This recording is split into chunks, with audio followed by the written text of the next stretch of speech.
Bwana Yesu asifiwe. Ndugu msikilizaji wa kipindi chetu cha tafakari, ninakusalimu katika jina la Yesu Kristo. Ni asubuhi njema. Tumepewa tafakari ya leo kutoka katika kitabu kile cha Warumi sura ile ya 4. Biblia inasema mstari wa kwanza, basi tusemeje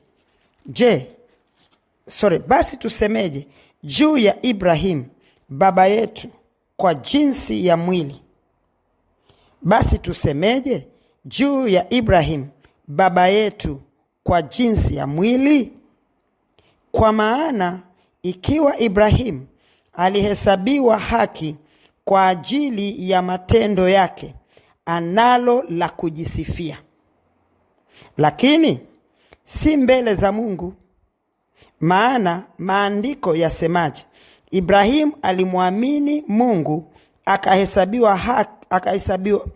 akahesabiwa kwake kuwa haki. Lakini kwa mtu afanyaye kazi, ujira wake huhesabiwa kuwa ni neema.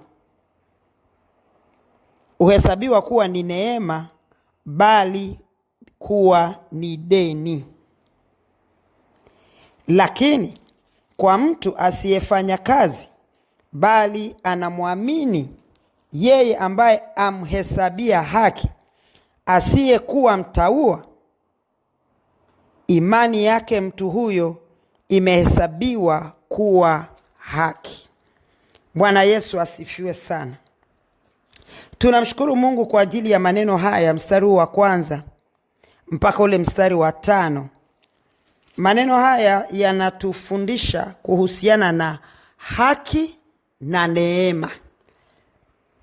Haki ambayo mwanzoni katika Agano la Kale Mungu aliwahesabia baba zetu haki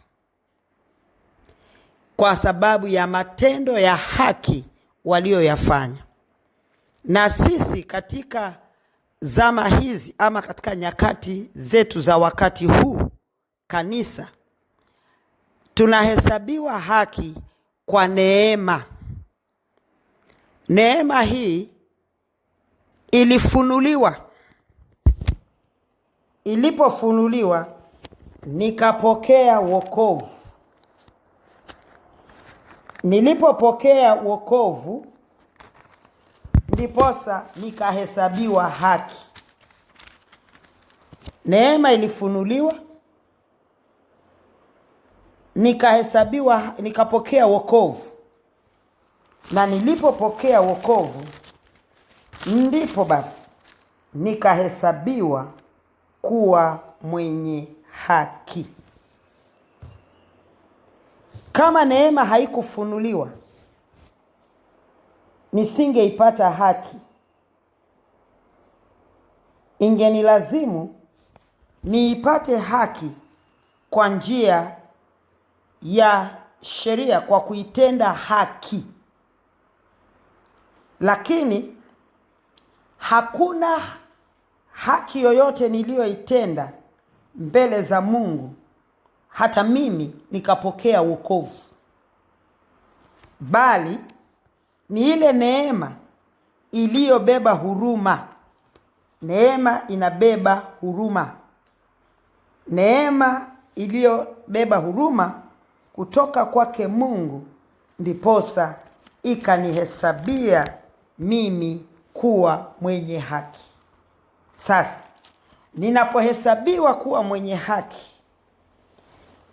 ninahesabiwa kuwa mwenye haki si kwamba kwa sababu neema ndio ilifunuliwa nikaokolewa, basi baada ya kumkiri Kristo niendelee kuyaishi maisha yale yale ambayo nilikuwa nikiyaishi. La hasha.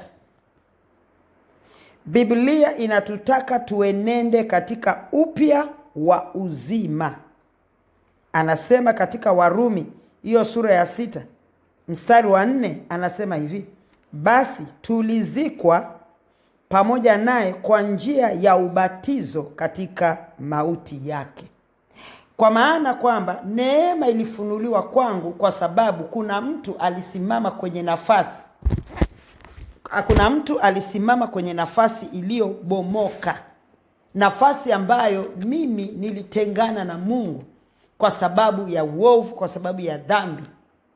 Sasa kuna mtu amesimama, akasimama katikati, yani lile bonde lililokuwepo kati yangu mimi na Mungu muumba wangu, yeye akaenda akasimama kwenye lile bonde. Kwa hiyo mahali ambapo mimi nilikuwa naenda kutumbukia, nikitaka kufika kwa baba yangu siwezi, ila natumbukia kwenye bonde lile. Kuna mtu alienda akasimama, alishuka akasimama kwenye bonde hilo. Ndiposa nilipotaka sasa kumfikia baba, yeye ndiyo aliifunua ile neema kwa kusimama mahali palipobomoka. Ndiposa mimi nikavuka kupitia yeye, nikavuka yeye akanivusha, nikaweza kumfikia baba, na leo nikasema nimeokoka.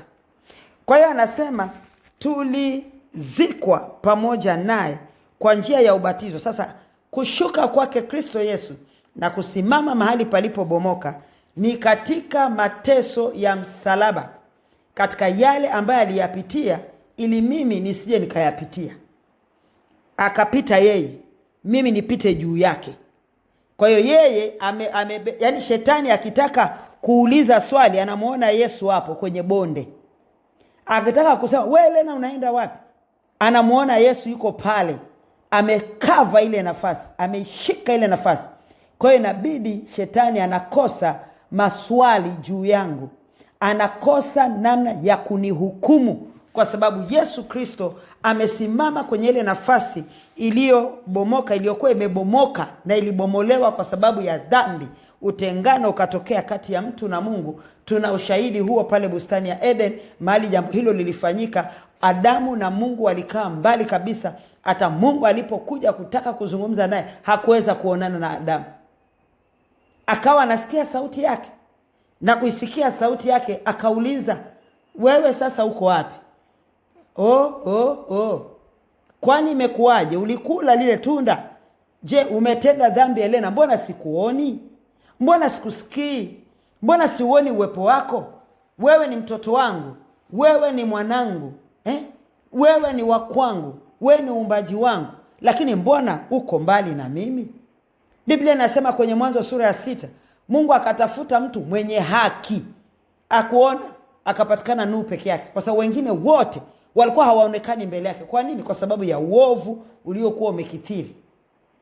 Sasa anasema sasa sisi tumezikwa pamoja naye kwa njia ya ubatizo katika mauti yake. Yesu akakubali kuitoa nafsi yake ili kutuingiza sisi kwenye ule uzima. Anasema kusudi kama Kristo alivyofufuka katika wafu kwa njia ya utukufu wa Baba, vivyo hivyo na sisi tuenende katika upya wa uzima. Sasa sisi, Kristo Yesu anapokuwa ameshika lile bonde, yuko hapo katika, amekava hiyo nafasi, amejaza hapo mahali, yeye akafanyika kuwa daraja. Ndio maana Wakorintho anasema ya kwamba Mungu alikuwa ndani ya Kristo Yesu akiupatanisha ulimwengu na nafsi yake. Kristo Yesu jamani alifanya kazi. Nyinyi mnaosema kwamba hamuelewi Kristo alifanya nini, Kristo alifanya kazi, ndio neema ikafunuliwa. Neema imefunuliwa kwetu sisi tuweze kupita mahali tulikuwa hatuwezi kupita. Neema imefunuliwa kwetu sisi tuweze kuyaona yale tulikuwa hatuwezi kuyaona. Neema imefunuliwa kwetu tuweze kufikia mahali tulikuwa hatuwezi kufikia. Sasa haya ni maajabu ambayo mpaka leo neema imefunuliwa, lakini wengi hatujaweza kufikia mahali tulitakiwa kufikia. Sikiliza Paulo anavyosema na hawa watu wa Rumi. Tuseme nini basi? Warumi sura ya 6 mstari wa 1. Tuseme nini basi? Tudumu katika dhambi ili neema izidi kuwa nyingi, eti kwa sababu neema imefunuliwa? Hapana. Anasema hasha, mstari wa 2. Sisi tulioifia dhambi tutaishije tena katika dhambi? Jamani, tuliifiaje dhambi? Tuliifia dhambi kwa sababu Kristo ndio alikufa badala yetu. Akafa badala yetu ili sisi tusione mauti. Tusione mauti. Kwa hiyo anasema sisi tutaishije tena jamani kwenye dhambi, sisi tulioifia tulioifia, tunawezaje kuishi katika maisha haya? Tulioifia dhambi, tutaishije tena katika dhambi? Mstari wa 3 anasema, hamfahamu ya kuwa sisi sote tuliobatizwa katika Kristo Yesu tulibatizwa katika mauti yake, tulizikwa pamoja naye. Ndio tena hapo anasema kwa njia ya ubatizo katika mauti yake. Ndugu zanguni, tafakari yetu ya leo, hebu na tukaitafakari vyema ili tuweze kuona ni nini hasa kilifanyika kwetu. Ni kitu gani hasa kilifanyika kwetu? Anasema katika Warumi sura ya 16, sura ya 4 mstari wa 16, kwa hiyo ilitoka katika imani iwe njia ya neema. Sheria, anasema mstari wa 15, kwa sababu sheria ndiyo ifanyayo hasira, maana pasipo kuwepo sheria hapana kosa. Umeona? Ndio anasema kwa hiyo ilitoka katika imani iwe njia ya neema. Ilitoka katika imani. Mungu alitengeneza namna ya kuishi na watu wa Agano la Kale ili waweze kuwa na nafasi ya kumfikia yeye, wahesabiwe haki kwa kuyafanya yale walitakiwa kuyafanya. Watoe sadaka za dhambi, wakikosea ndipo wahesabiwe haki. Sisi kuna ambaye ameitoa sadaka ya dhambi akafanyika kuwa dhabihu ili sisi tuifie hiyo dhambi kwa njia ya mauti ya Kristo, alafu tupate neema iliyofunuliwa na Kristo Yesu kwa yeye kuifia ile dhambi, yani kuchukua nafasi ya ile dhambi, ili kwamba ile ahadi iwe imara kwa wazao wote, na si kwa wale wa Torati tu, si kwa wale wa Torati tu, ila na kwa wale wa imani ya Ibrahim aliye baba yetu sisi sote. Leo tunamuita Ibrahim kama baba yetu wa imani. Ni baba yetu wa imani kwa namna gani? Kwa sababu tunaishi tukiamini neema iliyofunuliwa kwetu. Tunaishi tukiamini mauti ya msalaba ndiyo yametuvusha na kutufikisha. Kwa maana yake ni nini sasa? Sasa tuishi kwa kuifia dhambi, kwamba maisha yetu yafufuliwe pamoja na Kristo na tuweze kuona ule upya wa uzima wake, sawasawa na Waefeso sura ya 2 mstari wa 6 anaosema, akatufufua pamoja naye, akatuketisha pamoja naye katika ulimwengu wa roho katika Kristo Yesu. Jamani, tusiichezee neema. Mtu akafikiri kwamba tumeokolewa kwa neema, kwa hiyo naweza nikafanya hivi alafu ikawa hivi. Haki hiyo walihesabiwa watu wa Agano la Kale. Sisi neema, kuna mtu amefanya dhambi, amechukua dhambi yangu, akaenda akakaa mahali palipobomoka ambapo mimi nilikuwa siwezi kuvuka, ili mimi niweze kuvuka. Sasa nawezaje kuvuka kama nitaendelea kuishi kwenye dhambi? Nawezaje kuvuka? Kwa sababu yeye amekaa pale kwa sababu ya kuondoa dhambi zetu. Sasa mimi nitawezaje kuvuka kama bado nimezibeba? Basi na situache dhambi leo. Tafakari yangu ya leo basi na iwe kwangu na kwako. Tafakari ambayo Bwana ametupa leo ni kujitafakari kazi aliyoifanya Yesu Kristo, neema iliyofunuliwa kwetu, inayotukataza ubaya, inayotukataza, inatufundisha kukataa mabaya. Basi tukakatae mabaya tuweze kuishi. Sisi hatutakiwi kutenda ili tuhesabiwe sheria. Sheria iko, sisi tuko juu ya sheria kwa sababu ya dhambi ambayo ilishaondolewa. Kwa taifa la Israeli Agano la Kale, dhambi ile ilikuwa haijaondolewa, ilikuwa inafunikwa, na sisi imeondolewa. Kwa hiyo tunahesabiwa haki ndani ya Kristo Yesu. Haleluya!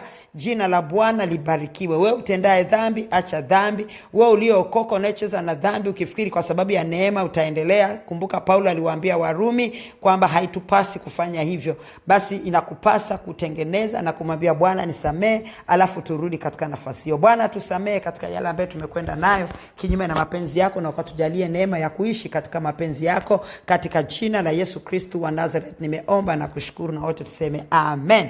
Ubarikiwe siku hii ya leo mpenzi katika Kristo.